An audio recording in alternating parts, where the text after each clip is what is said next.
Hello everybody, welcome back to Collective Stream channel. I am your host Kenneth, and tonight I should say, I just want to have a quick discussion about the outlook of prismatic evolutions, because one thing that came to my mind thinking about it these past few days is that the prismatic evolutions is an ETB. It is a subset, and it is for some of the newer beginner collectors, a subset is something where there's no booster box available for coming straight from the Pokemon company. The only way that the set is being introduced is in the forms of ETB and other products.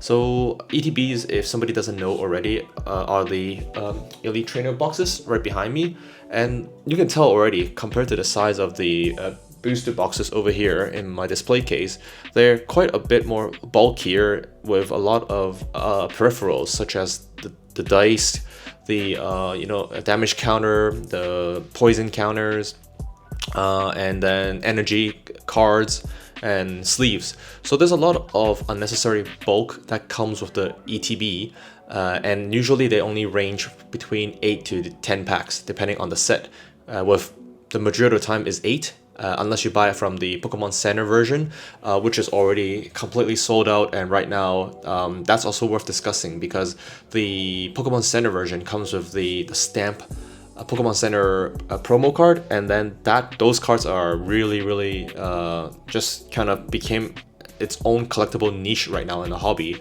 and commanding a much higher premium if you can get the Pokemon Center edition.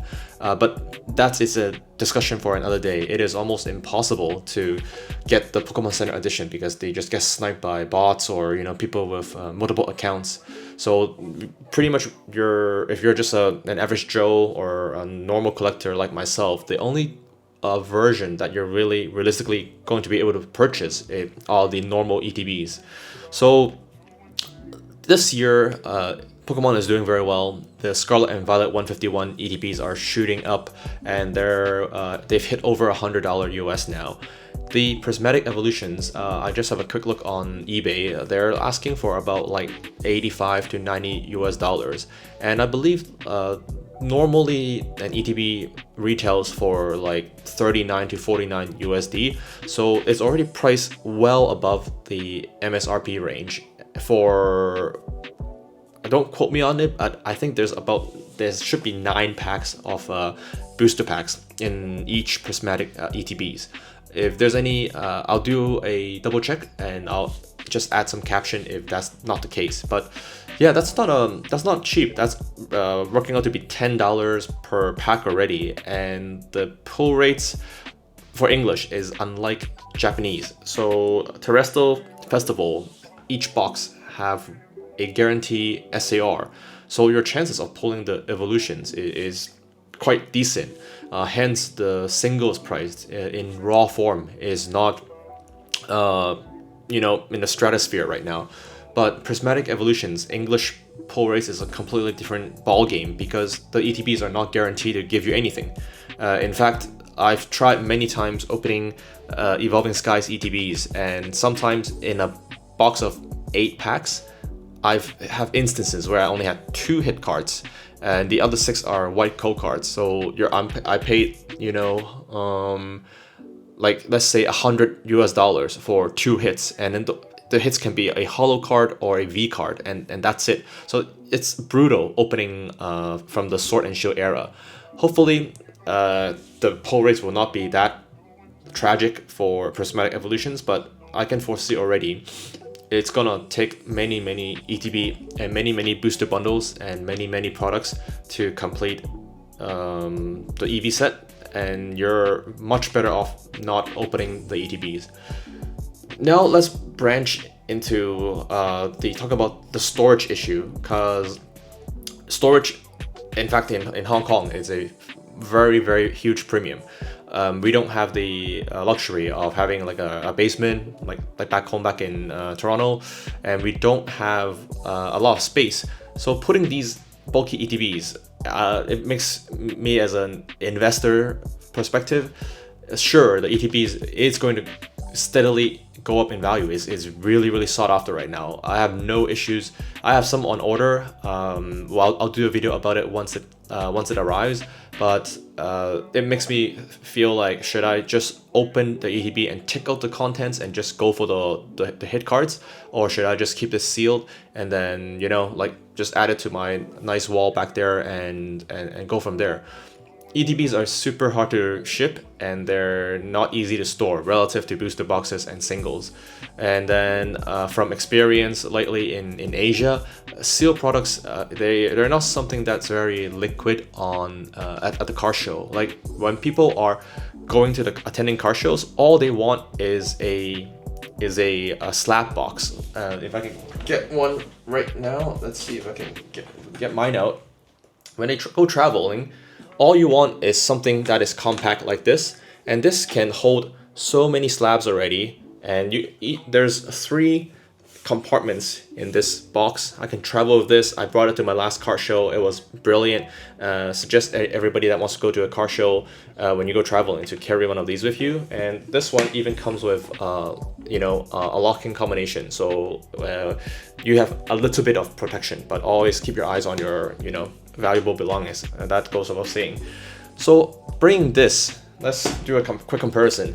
This, maybe it's in the dimensions of, I would say, 4 booster boxes, and by the booster box, maybe, so it's a little bit wider than a typical booster box, but this is like the dimension of maybe the volume of like 6 booster box. But if you convert it to ETB, this is like 2.5 ETBs.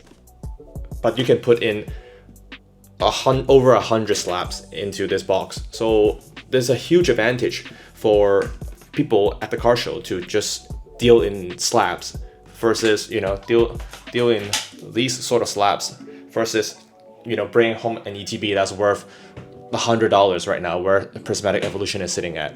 So yeah, that's the dilemma right now. Like, do I want to open an ETB and just, risk it for the biscuit, or keep it sealed, and I know that it's going to become a very valuable product?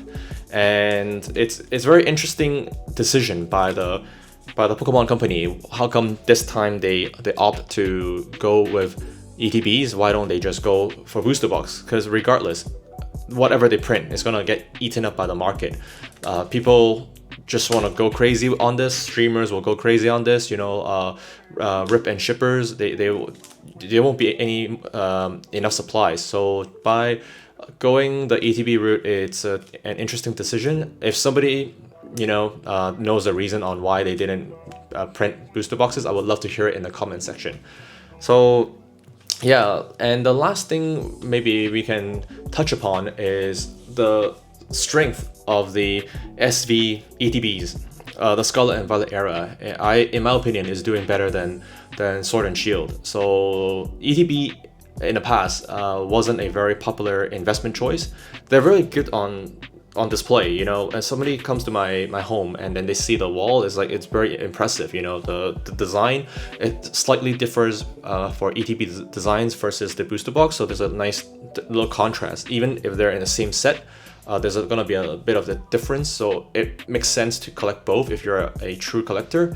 But also, it's just a more substantial look, and they have really cool covers. And it's nice sometimes when you pull out the ETB, there's going to be the entire card list of the entire set, which is not given to you in the booster box. So I do feel like they have its own position in the market. Some people, they swear they love ETBs. I've been enjoying collecting ETB this year, whereas in the past I just felt they were way too heavy and hard to transact with. But now I'm really beginning to like the reason of their existence. So yeah, Scarlet and Violet this year, we have the 151, and then the Charizard EX is, last I checked, is $600 to $700 US. The Paldean Fates, ETB, and the booster bundles are doing very, very well due to the Bubble Mew. And then even like Crown Zenith is also moving now. So from the way forward, ETB is definitely not something to be ignored, and it's very good to add some into your collection. But at the end of the day, slabs are still the king when you just want to bring it out to a car show or do a trade. Like this, holding this Umbreon, this is the equivalent of right now as a stand market price 20 ETB boxes. There's no way I can carry 20 ETBs. Like, that's two sealed cases, whereas the equivalent value of this, I can hold it with 2 fingers. So yeah, that's just something I want to bring to the attention to the viewers. And yeah, let me know what do you guys like to collect, and if you guys have made a pre-order at Prismatic Evolutions already, yeah, we'd love to hear your entry price. And yeah, I'll leave it episode 3 at that, and I'll talk to you guys soon. Thank you for watching. See you next time.